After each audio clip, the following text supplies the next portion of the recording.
Muchas gracias, señor secretario. También un saludo a los coordinadores y a todos los colegas convencionales. Muchas gracias por la invitación y voy a dar inicio a la presentación de la iniciativa.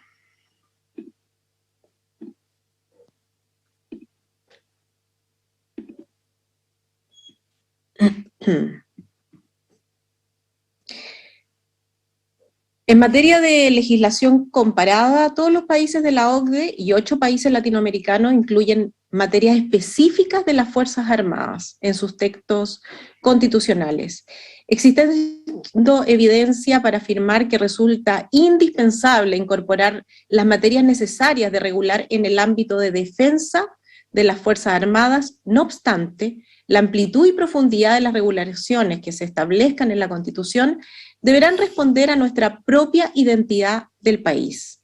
En todas las constituciones de la República de Chile han estado reconocidas las Fuerzas Armadas, no siempre como título, pero sí reconocidas en sus artículos. La forma más tradicional de reconocerla era a través del concepto de fuerza pública, para referirse tanto a la defensa exterior como interna de la República. El concepto de fuerza pública es utilizado en la Constitución de 1980 en sus orígenes. Este concepto fue incorporado con el objeto de dar eficacia al derecho. En palabras de Silva Bascuñán, la fuerza pública se establece para dar eficacia al derecho y se somete a él, y sirve la conservación del orden interior y resguardo de la seguridad exterior de la República, y garantiza el pleno y libre ejercicio de las atribuciones que competen a los órganos del Estado y el cumplimiento de sus resoluciones. En cuanto a las funciones de las Fuerzas Armadas, estas fueron determinadas en la sesión 59-1974 de la Comisión Constituyente para el Estudio de la Constitución, en donde la Comisión se reunió con el Estado Mayor Conjunto de la Defensa Nacional, llegando al consenso de que las funciones de estas serían: velar por la integridad del territorio, la defensa de la soberanía y el mantenimiento del orden institucional, sin perjuicio de que esta última en tiempos de normalidad se encuentra en manos de las fuerzas de orden y seguridad, debiendo sin embargo agregar la función de resguardar el ordenamiento constitucional, lo cual se complementa en el concepto de fuerza pública. Se debe, sin embargo, hacer un reconocimiento expreso a las Fuerzas Armadas con el objeto así de impedir la creación de organismos ajenos a las mismas y reconocer que el uso de la fuerza está solo destinado a aquellos organismos reconocidos por la Constitución y el Estado. En cuanto a las nociones de obediencia, es decir, que se encuentran sometidos al ordenamiento institucional, y la no deliberación, es decir, que no deben emitir expresiones políticas y que se encuentran subordinadas al poder civil político y son neutrales.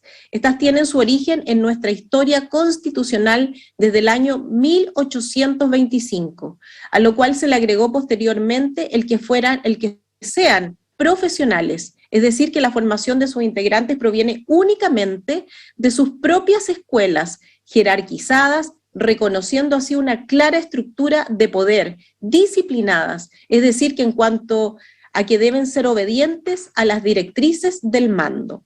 La propuesta de norma es la siguiente: las Fuerzas Armadas, constituidas única y exclusivamente por el Ejército, la Armada y la Fuerza Aérea, tienen por misión garantizar la soberanía e independencia de Chile, defender su integridad territorial y el ordenamiento constitucional. Dependen del Ministerio encargado de la Defensa Nacional. Las fuerzas de orden y seguridad pública están integradas solo por carabineros y la Policía de Investigaciones.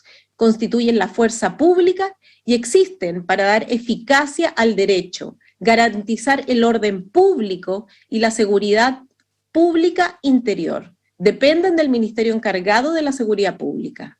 Las Fuerzas Armadas y Carabineros, como cuerpos armados, son esencialmente obedientes al poder político y no deliberantes.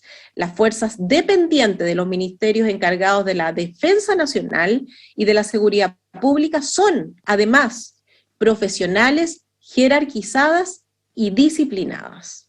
Muchas gracias.